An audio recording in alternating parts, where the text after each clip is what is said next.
Hey there, Sharon Horne-Ellstrom here. Welcome to day 308 of our beyou 365-day challenge. Do one thing every day that improves us in some way. Because if we do one little thing every day, it automatically will start moving us toward what we want. Ultimately, becoming the best and better version of ourselves, right? And when we break things down and we take them and make them into itty-bitty pieces, it's easy to do one thing every day, right? If we think about some of the things we want, we get overwhelmed and we can't even take a step toward it because we talk ourselves out of it thinking it's too big, we don't deserve it, we can't have it, we won't make it happen, etc.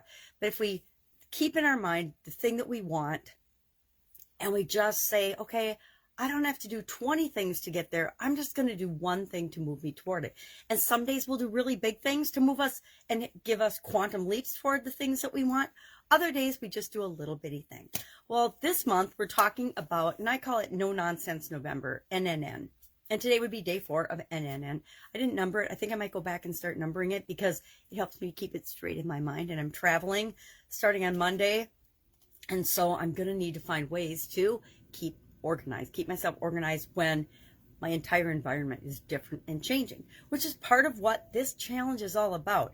It's installing the SOAP framework into our subconscious, and I don't even know where my card is, SOAP framework into our subconscious, so whenever a change or a challenge comes our way, we deal with it in a way that's best for us, best for you, best for me. And how you deal with it might be entirely different than how I deal with it, but they might both be best for us. So that's why we have a framework to do that.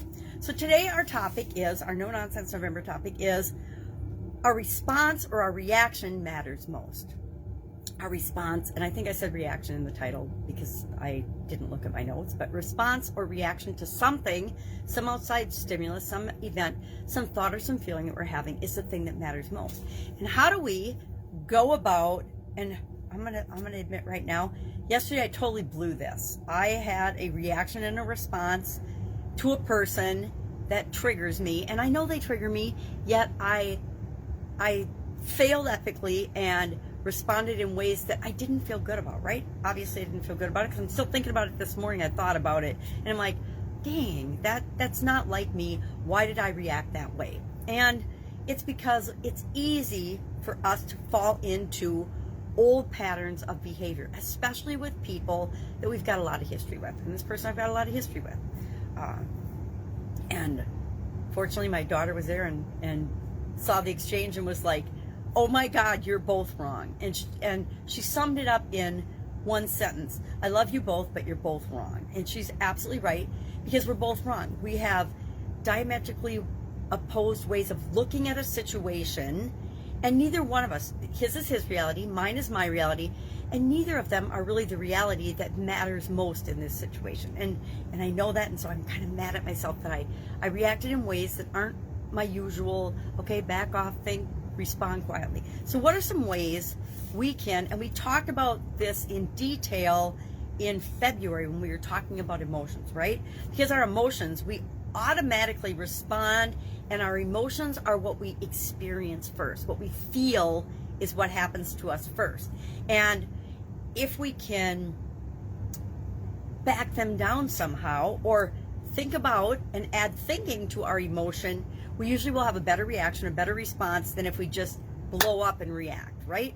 If we react, it's kind of like a chain reaction or an explosion. Often it's an explosion. It's not just a little mild bubbly reaction. So what are some ways that we can become the boss of our emotions, our reactions? How can we do that? I'm going to share 11 ways. Try to do it quickly so that you can get about your day. But our action item today is going to be to pay attention to how you respond and react to different things and different stimuli today. Sometimes there's so many things that trigger us, right? We could spend a whole month talking about triggers and how to deactivate them. Well, we wouldn't have to take a month. We can use the SOAP framework to deactivate triggers, right? We can use the SOAP framework for a whole lot of things. But triggers are a huge topic. Another one is automatic negative thoughts. One author, I can't remember his name right now, I was reading his book, and he calls them ants. And it's so true. Like ants, they show up automatically to the picnic, to the situation, and they cause havoc before we have a chance to decide how do we really want to behave and respond. maybe we'll talk about those in December too a little bit, because I think it's a really powerful idea and topic. Because like yesterday, I have automatic negative thoughts that popped up and colored the interaction, and I am capable of doing it, but I wasn't able to, in that situation, add thinking to the emotion soon enough to make sure the reaction wasn't an explosion or a negative reaction. So what are some ways we can make sure that we're adding thinking to the instant emotion? Because emotions and feelings are instantaneous. We don't even, we think we can stop them, but they happen anyway. I mean, how many times are you going about your day and all of a sudden something just makes you smile, or something just makes you sad, or something makes you remember an event from your past, or the way you want things to be, etc. And you have an immediate emotional response. But we're talking about how do we act and behave based on that versus just responding. So number one, we want to take a look, and we're going to do this today, at the impact that our responses have on others. I tend to get excited really quickly, especially when I think that my kids or my granddaughters are in danger in some way, shape, or form, or they could get hurt, right? I definitely overreact to that. I still do. I don't know why. When my kids were little, I was terrible. Then as they got bigger, I was pretty good about it, and giving them free rein and more leeway. And now that I've got granddaughters again, I'm right back to the crazy mom, worry about them getting hurt, or, and I believe we do things, as long as we don't do irreparable damage to ourselves, we're okay. But things have happened to me and others that have negatively impact them for the rest of their life. And I guess that's where that little sense of paranoia comes from. So number one, take a look at the impact that your response and your reactions are having on other people or on situations around you. Is it the response you want? If it is, okay, continue to behave that way and react that way. If it's not, what is another way you could possibly respond? And we can only do this after we've already had a situation we can learn from, right? Like, the only time I can review this and think about it is after I mess up like I did yesterday, right? The only time I can say, okay, that response was not, and the reaction that I got wasn't what I intended when I first started reacting. So what could I do differently next time to help the interaction go in a more positive way? Number two, aim for regulation, not repression, right? We cannot really repress all of our feelings and all of our emotions. They're going to pop out sometime or other. When my father died, I didn't purposefully repress my sadness, but I inadvertently repressed my sadness for years. And every once in a while now, it will just pop out. And I don't repress it anymore. I just let it roll through me, if that makes sense. I can't think of another way to describe that, but I let the feelings of sadness and missing him roll through me, and I feel them, and then they dissipate. If I try to hold them in and not feel them, and maybe this situation isn't the right time for me to feel those feelings, but then if I don't go back and let those feelings roll through me, they get stuck. Emotions get stuck in our bodies. I didn't used to believe that, but I absolutely believe that. I think that if we are not the way we want to be in every area and aspect of our life, it's because we've had experiences, things that we've held inside and not let out. That's just my belief. Number three, identify what you're feeling. Identify when you first start feeling something. Sometimes just by naming it, it helps us to get a little more control. The act of naming it slows down our automatic reaction, right? If I am in a situation and I feel a certain way, and I'm like, oh, that makes me feel uneasy, that makes me feel scared, if I name it and label it, then I can react in a way that's appropriate for the situation. Number four, I need a magnifying glass.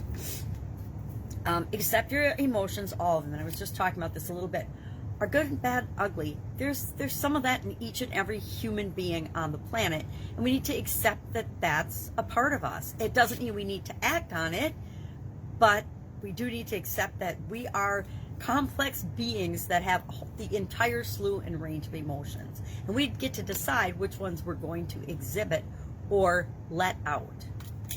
Number 5, we talked about this in February. Keep a mood journal. I did it for a while. I really haven't kept it up because I don't have a huge challenge with my moods normally.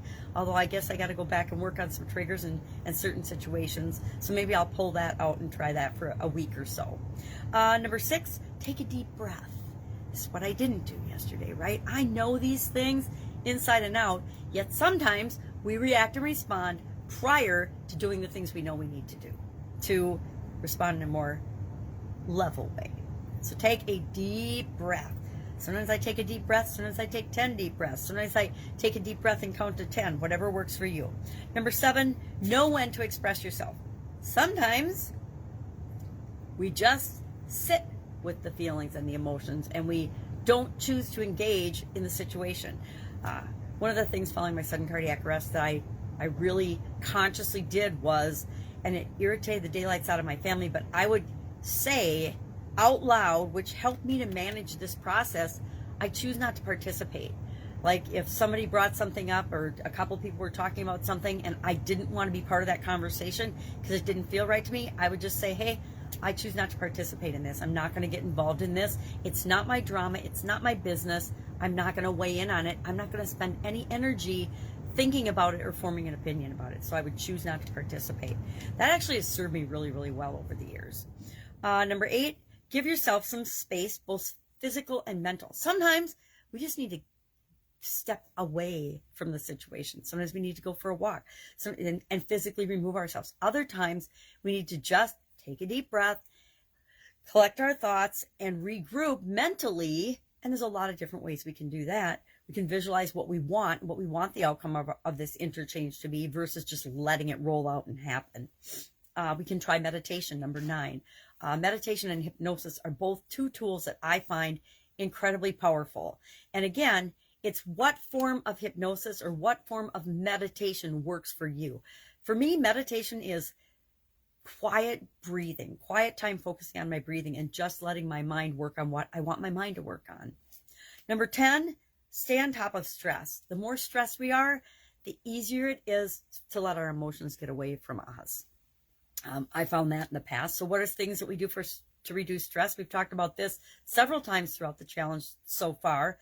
Sleep, get enough sleep, eat and drink plenty of fluids, do the things that are right for your physical body, because if your physical body is feeling stressed in any way, shape, or form, that makes your mind feel more stressed, and the more stress we have, the less able we are to control or to manage the way we want to react and show up in the world the way we want to show up. And finally, number 11, talk to somebody, talk to a friend, talk to a therapist, get help if you need to in certain situations. I needed my daughter to have a quick little conversation with me following the interchange yesterday. Why? Because she's an outside set of eyes that says, yeah, you're both wrong, right? You both totally overreacted and it was inappropriate. So, take responsibility for it and we'll solve the problem in another way. So that's just 11 things. And I think we've touched on or talked about every single one of those before, especially during February when we talked and we focused the entire month on our emotional well-being and our emotional health. So again, what are we going to do today? We are going to watch our reactions and our as we go about our day to day. We're going to watch what triggers us in a positive and negative way. What causes our emotions to engage in a positive and negative way, and then is it what gets triggered in us in autopilot? All of us have kind of a thermostat of our moods and behaviors. Some people are really negative and grouchy. Other people are positive and upbeat, open-minded versus closed-minded. And we're not one or the other all the time, but we tend to it's just like our physical body temperature. We tend to run at a certain temperature, a certain mood. So what's yours? And then ask yourself a couple questions about that. Is it what I want? Do I want to be known as a grumpy person or a happy person? Do I want to be known as a negative or a positive person? Guess what? It's our identity. We get to choose what we want our identity to be. Other people kind of have influenced and set it for us in the past. But when we realize that we have the power to identify with and be and choose whatever we want, it's amazing the freedom that gives us. And we get to just be ourselves. That's the most important thing, is to give ourselves permission to just be ourselves. And then if it's not what you want, what might be a better version of your way of reacting? What might be a better identity for you? And then just start acting that way. Just start being that, because you can. All right, any questions, hit me up. Otherwise, I will be with you tomorrow. I'm going to go practice some of this myself today, since I did have an epic failure and an experience to learn from yesterday. And I already thought about several of the lessons learned from that interchange and what I can do next time and do better. And like I said, for the last several years, I've done a good job of it, but just kind of blew it up yesterday, like we do, because we're human. All right, if I can help you anyway, ask. Otherwise, I will be with you tomorrow for another no-nonsense November. Not sure what our lesson is tomorrow. I mapped out a whole month worth to help me in the travels, but I don't remember what it is, because I'll look today later after I do today's action item, right? Pay attention to my reactions as I go about the day. All right, have a great day, and I'll be with you tomorrow.